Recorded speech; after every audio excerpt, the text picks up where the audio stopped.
So I just kicked Carolyn out of the house. Of course, I'll explain all that, but let me show you what happened and show you the house. But as you know, Carolyn and I, we've been together, what, nearly 10 years now? I think next year's 10 years. When we met, we were renting, well, I was renting an apartment, and she moved into the apartment with me. And then we got a little house. I would say it's probably 400 square feet on 8 acres. It was $350 a month. And I just checked my old canceled checks, or whatever you call that, to make sure I was telling the truth. It was $350 a month. And we stayed there for a couple years, and then we started traveling in our pop-up camper. Now the pop-up camper wasn't too bad. It was summertime most of the time, and then we went to Florida, so we were able to go outside a lot. And then we went to Missouri in the middle of winter. One of our family members got sick, so we came up to take care of him. And it still wasn't too bad then, because we were gone so much, taking her to the hospital and different things. We never really got too cramped. Well, then somebody burned down the pop-up camper, and we built the truck camper. And again, it wasn't too bad. I think we had to come back to Missouri that next winter, and that's when things started getting a little rough. It was getting a little cramped then. The reason is because we were having to drive around so much, taking the sick person to the hospital and different things, and there was just no room. One time, I remember, and it was absolutely miserable, all three of us had to stay in the truck camper. I think I ended up sleeping in the cab. That way they could sleep in the truck camper. It was just terrible. But it was really cramped. But Carolyn and I did okay. I mean, it was pretty bad. I mean, imagine this bed all the way to the wall, and then you have a wall at the foot of the bed too. So in order to get out of the bed, I would have to crawl over Carolyn to get out of bed on the truck camper. I mean, we had to build it small and tiny without slide outs or anything, because we were worried about the weight. First of all, I want to apologize about the lighting. That's a tiny house for us. We have all these windows, but on cloudy days, rainy days, I mean, I can turn on this little lamp, but what happens is the lantern flickers in the camera. You don't see it otherwise. I would have to crawl over, make coffee, and crawl back. It was cramped, but we did that for a couple of years, 2 or 3 years. And then we moved onto the property, and we had to do that for, well, I guess another year. We took the truck camper, put it down on the ground until we got the tiny house built. And boy, did we think the tiny house was a mansion. It was just huge. So I'm going to give you a little tour. So this is kind of my side of the house. And so I got my chair, my desk, just my stuff. And then over here is kind of the kitchen area, if you want to call that kitchen. I mean, she cooks outside. But we got the refrigerator and the Berkey and just different things, the coffee. We had this old fridge, but now we're using it as a storage compartment. We thought it went out. It didn't, but we bought the freezer to replace it. Now over here in the summertime, she's got all her dishes, and it's pretty easy to get to. You can get to the dishes fairly easy, get to the spice rack. But in the wintertime, things get a lot tighter because we got a pile of wood here. Now we bring the wood in to make sure it doesn't get rained or snowed on for about 2 weeks. We like to have the wood dried. We can go about 48 hours, but I like to have the wood dried for about 2 weeks from being outside. Now that's different than that 20% moisture content, which we'll talk more about in September. So again, I don't do this very often. So if you want to learn about the wood stove and firewood and all that, click subscribe. We had to pile the wood up pretty high to get 2 weeks worth of wood. And then we also put some underneath the bed. That gives me 2 stacks. So I pull from one stack while the other one's drying, and when that one's empty, I fill it up and I pull from the other stack. The problem is when Carolyn needs to get to her spices and dishes, this is about as far as close as she can get to the wall. So she's got to lean and reach over. Becomes a little bit of a problem. Now I'm sure everybody's going to have a suggestion here or there. Carolyn has rearranged this house more times than I can count, trying to get everything right. To make matters worse, in the springtime, just when everything's starting to spread out a little bit, not using the firewood, the first 2 springs we were in here, we hatched chickens in here also.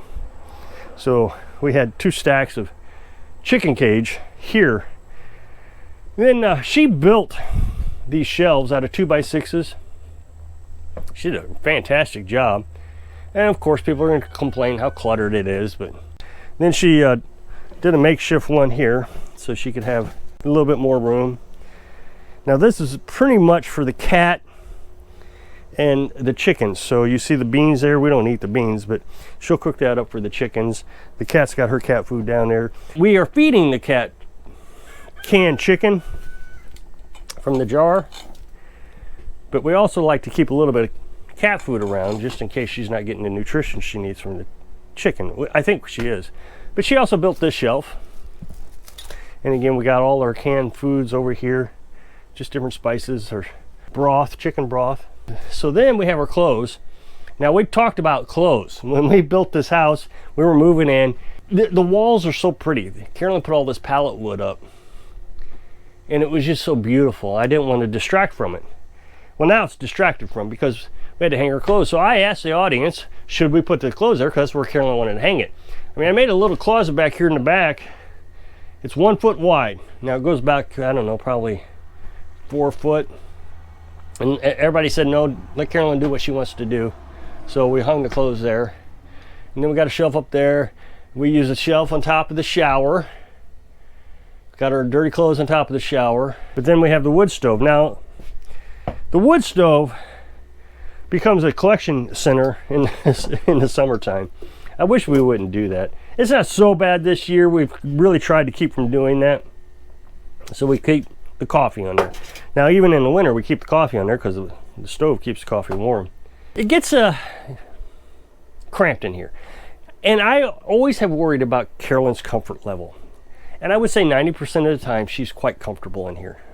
Just never complains. Now that we have the camper, I think the goal is to start moving things over there. Like the canning jars, the ones that we're not using. Of course, if we recan, they'd have to come back in here. Well, I say if. We probably will can some more. They'll have to come back in here because the camper isn't heated. The jars would freeze. Can't do that. The lids would pop off or break the glass or whatever it would do. But the empty jars could go over there and clothes can go over there. I mean, we don't have many clothes. We have 3 or 4 sets of clothes that we rotate out. Carolyn does laundry about 3 times a week. And then we got the cat. Now the cat goes outside 90% of the time, but for whatever reason, when she has to go number 1, she has to come inside. Even if she's outside, she won't go number 1 outside. She goes number 2, but not number 1. So we got the litter box, that took up a little bit of storage. And then the closet became a kind of a utility closet. It holds the battery for the water pump and the ventilation, because we use ventilation to heat our water tank outside. Normally there's a fan here, but that ventilation sucks hot air in out to the water tank. Carolyn and I have done a fantastic job, and I think a lot of that had to do with us living in that truck camper. It was just so tiny in there. And I would take up one little corner of the bed to do my video editing, and if it was raining, I would lay my head at one end of the bed, she'd lay her head at the other end of the bed. It was just always really cramped in there, miserably cramped. Now you gotta remember, I'm from a submarine, so I like small areas. It's just my personality. I don't know if everybody could handle that, but what was there, 150 people in that submarine? And it was just cramped all the time. People always tell me to get a dog. There's no way I get a dog. There's just not enough room for a dog. I know people are going to disagree with me. People are going to unsubscribe because they think I need a dog and I should love a dog, but we have a cat. There's several things that Carolyn and I did to accommodate each other living in here. She kind of picks this, I don't know, L shape of the house as her side. So she's got the chair and the bed that she hangs out in. She does her dishes over here, fills up the 2 little tubs, does her dishes. It just is kind of her corner. And then my corner, like I said, is over here. Problem is sometimes she has to infringe onto my side because she's got to get things out of the freezer or just whatever. Comes over and gets water. And so now I'm pinned. There's no place for me to go. I have to wait until she's done. And it's really tough on days that we go shopping and she's got to fill the freezer. she'll bring the meat in and a table, sit on her side, so she's got her corner all blocked off, and then she'll come over and start blocking off my side. So you got to, you know, just be patient. So some of the things that I've tried to do to accommodate, I don't know what Carolyn does. I know that she does try to accommodate my needs, but I don't want to speak for her. I'm just going to speak for myself. But Carolyn will come over here, and I have made it, no matter what's going on, no matter if I got to go to the bathroom, you know, the generator died or whatever, if something has happened that I need to get up, I just wait. There's nothing here that is that important. If something happened to the electric, I can say, wow, the electric went out, and she'd probably move out of my way so I could get through. But I try not to squeeze past her too many times. I just wait, be patient. Nothing to be in a hurry about. Carolyn has this habit, and we were even talking about this today when we were talking about what's going on here, and she has a tendency to stand in the doorway, or an exit way, maybe is a better way to put it. Don't know why, she doesn't know why either. So she'll stand in the door and just look out, or stand by the steps outside and just look out, or stand by the bridge, in front of the bridge, and you can't go anywhere. She's just going to stand there. She doesn't even, I guess, kind of just dazes off. Now, I could say, excuse me, I could remind her that she's just standing there not doing anything. One of the things you have to remember is you don't want to try to aggravate any situation, because there are times you're going to have to aggravate a situation. You want to keep those very minimal. That way it's on a rare occasion, get out of the way, or excuse me. Can happen, but you don't want it to happen all the time. So we just do our best to be patient with each other.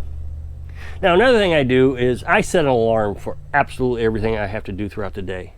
I set an alarm to take my vitamins. I set an alarm to drink a bottle of water. I mean, I'm just, I don't know, quirky about that kind of stuff. So if the alarm goes off, I get up at 5 o'clock in the morning, the alarm goes off, I go down, open the chicken coop, check the batteries. If I need to start generator, come back up here. Carolyn is asleep. I wake up at 5, she stays asleep till about 7, 8 o'clock, somewhere around there. At 8 o'clock, I set an alarm because I don't want to wake her up. So I just sit here and I do my thing on the computer or whatever it is, editing videos or just whatever it is, drink my coffee. If I don't have anything going on, I can drink my coffee out on the porch if it's warm enough. Now in the wintertime, I get up, go down, let the chickens out, check the batteries, and then I also start the wood stove. For whatever reason, Carolyn doesn't seem to be bothered by that. Now she stays up much later than I do. I go to bed about 9:30 in the summertime, but for some reason in the wintertime, I go to bed about 8:30. I don't know why, I've always been that way. I wear earplugs, and she watches her Netflix on her phone, and she turns down the brightness, and I face away from her until I fall asleep. After I fall asleep, the light doesn't really bother me after that, but until I fall asleep, I face away so the light doesn't bother me. She wears earbuds, so the sound doesn't bother me, and it just seems to work out that way. So the alarm is the key, and being patient. When she hears the alarm, she knows I gotta do something. She gets out of the way. And we have our own designated chores. Everything's got to have a routine just to make things easier for us. She cooks every day.